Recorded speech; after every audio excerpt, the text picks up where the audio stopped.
ഹൈറിച്ച് തട്ടിപ്പു കേസിൽ രണ്ടാം ഘട്ട അന്വേഷണം ഊർജിതമാക്കി ഇഡി.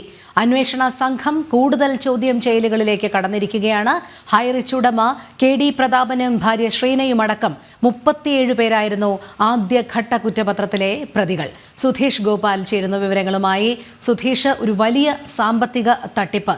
നിലവിൽ ഇപ്പോൾ 37 പ്രതികളാണ് ആദ്യഘട്ട കുറ്റപത്രത്തിൽ ഉള്ളത് എങ്കിൽ രണ്ടാം ഘട്ട അന്വേഷണത്തിലേക്ക് ഇഡി കടക്കുമ്പോൾ എന്തെല്ലാം കാര്യങ്ങളിൽ ശ്രദ്ധ കേന്ദ്രീകരിക്കാനായിരിക്കും ശ്രമിക്കും? ഇന്ത്യ കണ്ടതിൽ വെച്ച് തന്നെ വലിയ ഒരു സാമ്പത്തിക തട്ടിപ്പാണ് ഈ ഹൈറിച്ചിലൂടെ നടന്നത് എന്ന ഒരു വിലയിരുത്തലിൻ്റെ അടിസ്ഥാനത്തിൽ വളരെ ഗൗരവത്തോടു കൂടി തന്നെയാണ് ഇഡി ഇതിൻ്റെ അന്വേഷണം നടത്തുന്നത്. അതിൻ്റെ രണ്ടാം ഘട്ട അന്വേഷണത്തിലേക്ക് കടക്കുമ്പോൾ ആദ്യഘട്ടത്തിൽ ഇതിൻ്റെ ഉടമകളായ പ്രതാപനും അതോടൊപ്പം തന്നെ ഭാര്യ ശ്രീനയും അതോടൊപ്പം മറ്റ് ചില സ്ഥാപനങ്ങൾ അതോടൊപ്പം ഈ കമ്പനിയുടെ പ്രൊമോട്ടർമാരായ 15 പേരും അടക്കം 37 പേരായിരുന്നു പ്രതിപട്ടികയിലുള്ളത്.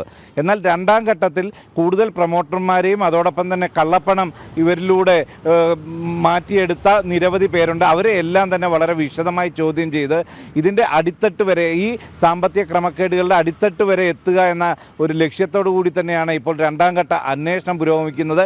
ഇപ്പോൾ തന്നെ ചോദ്യം ചെയ്യലുകൾ ആരംഭിച്ചു കഴിഞ്ഞു. ഇതിൽ പലരും, കൂടുതൽ പ്രൊമോട്ടർമാരടക്കമുള്ളവർ പ്രതിപട്ടികയിലേക്ക് വരും എന്നതാണ് നമുക്ക് ലഭിക്കുന്ന വിവരം. ഈ ആദ്യഘട്ട അന്വേഷണത്തിൻ്റെ ഭാഗമായി തന്നെ 277 കോടി രൂപയുടെ സ്ഥാവര ജംഗമ വസ്തുക്കൾ കണ്ടുകിട്ടിയിരുന്നു.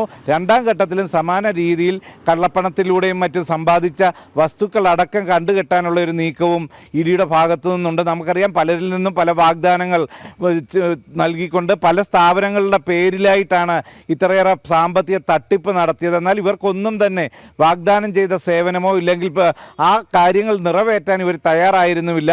ആ രീതിയിൽ വലിയ സാമ്പത്തിക ക്രമക്കേടുകൾ നടത്തി അതോടൊപ്പം തന്നെ വലിയ രീതിയിൽ കള്ളപ്പണം വെളുപ്പിക്കുന്ന ഒരു സാഹചര്യവും ഇതിലൂടെ ഉണ്ടായി. ഇതിൻ്റെ എല്ലാ അടിസ്ഥാനത്തിൽ വളരെ ഗൗരവതരമായാണ് ഇപ്പോൾ ഇഡി രണ്ടാം ഘട്ട അന്വേഷണം ആരംഭിച്ചിരിക്കുന്നത്. അതിൽ കൂടുതൽ ചോദ്യം ചെയ്യലുകൾ ഉണ്ടാവും, കൂടുതൽ പേരെ പ്രതിപട്ടികയിലേക്ക് ചേർക്കാനുള്ള നടപടിയും ഉണ്ടാകും എന്നത് തന്നെയാണ് എടുത്തു പറയേണ്ടത്. രോഹിണി.